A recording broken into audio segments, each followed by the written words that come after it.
भगवान ने गिरिराज जी को उठाया। क्या उठाया? गिरिराज जी। गिरिराज जी का नाम है गोवर्धन। गोवर्धन का मतलब है गाय का वर्धन। हमने भिंड में देखा कि गाय बहुत सड़कों में घूम रही है। आप भिंड वाले भक्त, इतनी महंगी महंगी गाड़ियां हैं आपके पास, बड़े बड़े घर बंगले हैं आपके पास, थोड़ा थोड़ा गायों के लिए भी सरकार प्रयास किया करो। गाय, किसी ने संतों से पूछा कि कलयुग आ गया, हमें कैसे पता लगेगा? तो संतों ने कहा कि जब कुत्ते घर के अंदर और गाय घर के बाहर दिखाई पड़ने लग जाए, समझ लेना कि कलयुग आ गया। जब गीता रामायण फुटपाथ पर बिकने लग जाए और जूता शोरूम में बिकने लग जाए, समझना कलयुग आ गया। जूता शोरूम में बिकता है साहब, और गीता रामायण फुटपाथ पर बिकती है। कुत्ता गद्दों में सो रहे हैं और गाय पॉलिथीन खा रही है, सड़कों में एक्सीडेंट का शिकार हो रही है। गावो विश्वस्य मातरः, जिन कृष्ण की कथा सुनने आ पाए हैं वो कृष्ण की भक्ति तब तक अधूरी है जब तक गाय की सेवा नहीं की जाएगी। कृष्ण भगवान का एक नाम है गोपाल। जोर से बोलना। गोपाल का मतलब क्या हुआ? जो गौ का पालन करता हो उसका नाम गोपाल है। तो गाय की सेवा, गाय का पालन, गाय की सेवा हम सब करें ना भैया। आप में से कितने लोगों के घर में गौ माता है? जिसके घर में गौ माता है, जो गौ माता का शुद्ध दूध पीते हैं, घर की गौ माता का, वो हाथ उठा के हमें दर्शन दें। गौ सेवक यदि आपके घर में गाय है तो हम आपका दर्शन जरूर करेंगे और आपकी चरणों की धूली उठाकर अपने माथे पर जरूर रखेंगे। गाय की सेवा करने वाला पूज्य होता है, गाय का दर्शन करने वाला पूज्य होता है। सरकार समझो, आप लोग आज की इस आधुनिकता में इतने ना बह जाओ, आज की इस चमक में इतने ना बह जाओ कि आप अपने संस्कार और अपनी संस्कृति को ही भूल जाओ। गाय कहां से प्रकट हुई है? जरा गाय का कहां से प्रकट हुई है, जरा बताइए। गाय कहां से प्रकट हुई है? उत्तर दो। ये पुरुष भैया जितने दादाजी, मेरे नौजवान दोस्त भाई बैठे हैं, उत्तर देंगे। बताओ, गाय कहां से प्रकट हुई? जोर से। गाय कहां से प्रकट हुई बताओ? समुद्र मंथन से।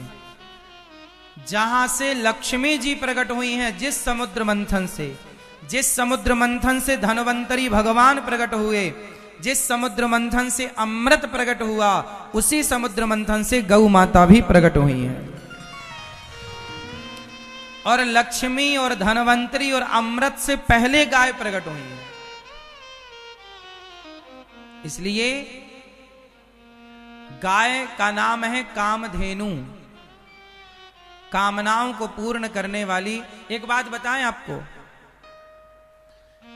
एक छोटा सा मैं आपको फॉर्मूला बताता हूं। मैंने प्रैक्टिकल किया है, आपको बताता हूं, आप भी करना।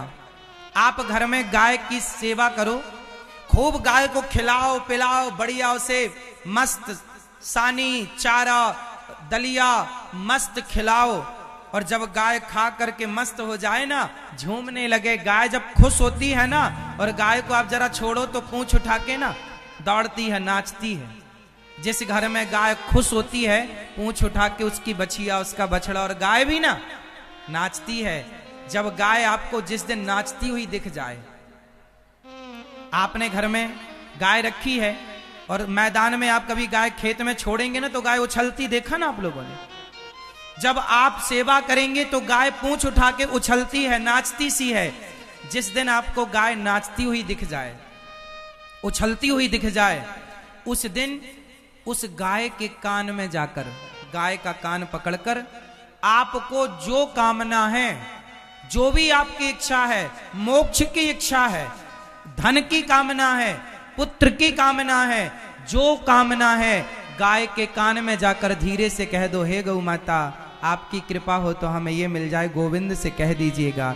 गाय के कान में जो कहोगे गाय पूरा ना कर दे तो आप कह देना, लेकिन इसके पहले आपको गाय की सेवा करनी पड़ेगी। ये गाय ऐसी नहीं कि सड़क में कोई उछलती गाय में लगी तो आपने जाके कह दिया। पहले आप गाय की इतनी सेवा करो कि आपकी सेवा से गाय प्रसन्न हो। भगवान राम के पिता दशरथ जी के पिता अज और इनके पिता रघु और रघु के पिता दिलीप। अब जरा समझो, राजा दिलीप के कोई संतान नहीं थी। इतिहास पढ़ के देख लेना, राम जी का इतिहास बोल रहा हूं। राजा दिलीप जो भगवान राम के पूर्वज थे, राजा दिलीप के कोई संतान नहीं थी।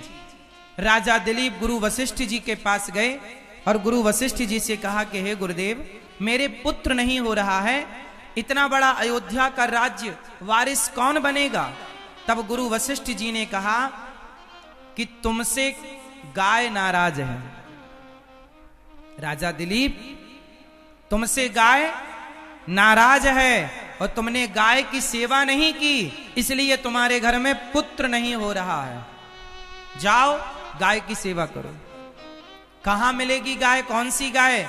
वशिष्ठ जी ने कहा, कामधेनु की बेटी मेरे आश्रम में रहती है, नंदिनी इसका नाम है, जाओ इस नंदिनी की सेवा करना। तब राजा दिलीप ने नंदिनी की सेवा की। अब वो गाय जब खाए तो राजा दिलीप खाएं, जब वो बैठे तो राजा बैठे, जब वो सोए तब राजा सोए। एक दिन जंगल में सेवा करते सालों बीत गए। एक दिन गाय को शेर ने पकड़ लिया, नंदिनी को, जंगल में शेर। राजा दिलीप शेर से बोले, शेर आप हमें खा लो पर हमारी गाय को छोड़ दो, हमें खा लो पर हमारी गाय को छोड़ दो। ये पूरा इतिहास, पूरा चरित्र महाकवि कालिदास जी ने लिखा है रघुवंशम में।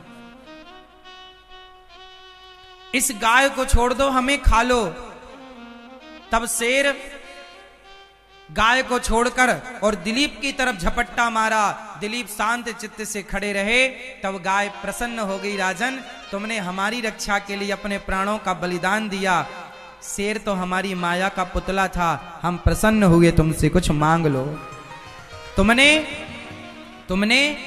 तुमने पुत्र की कामना से मेरी सेवा की है। जाओ राजन, आज मेरे दूध को दोह करके पी लेना, तुम्हें पुत्र प्राप्त होगा। दिलीप बोले, मां मैं ऐसे नहीं पीऊंगा, पहले आपका बछड़ा पीकर जब वो अपना पेट भर लेगा और बचेगा दूध तो मैं पीऊंगा। गाय बहुत प्रसन्न हुई और कहा कि जाओ, अब जो तुम्हारा पुत्र होगा वो इतना पराक्रमी और महान होगा कि उसके नाम से तुम्हारे वंश को जाना जाएगा। वही दिलीप के पुत्र गाय की कृपा से हुए, जिनका नाम रघु पड़ा और रघु के नाम से रघुवंश पड़ा। पहले सूर्यवंश इनका, ये कौन सा वंश था? सूर्यवंश। फिर सूर्यवंश में रघु आए और रघु के नाम से रघुवंश पड़ा। इसलिए कहा गया कि रघुकुल रीति सदा चली आई, प्राण जाए पर रघु के नाम से। ये रघु गाय की कृपा से प्राप्त हुए।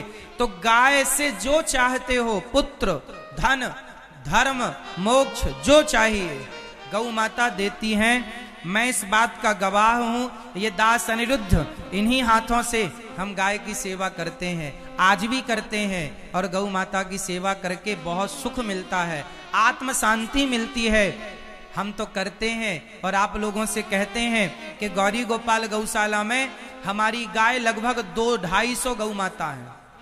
गौरी गोपाल गौशाला में आप आए और अपनी आंखों से देखें, हमारी गाय बहुत खुश रहती हैं, भरपूर उनको भोजन पानी दिया जाता है, उछलती कूदती हैं।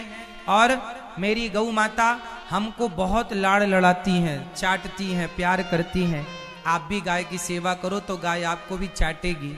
गाय अपना चाट करके दुलार करती है, गाय आपको चाट करके आपको दुलार करती है। और गाय की सेवा करना, जो चाहते हो गौ माता देगी।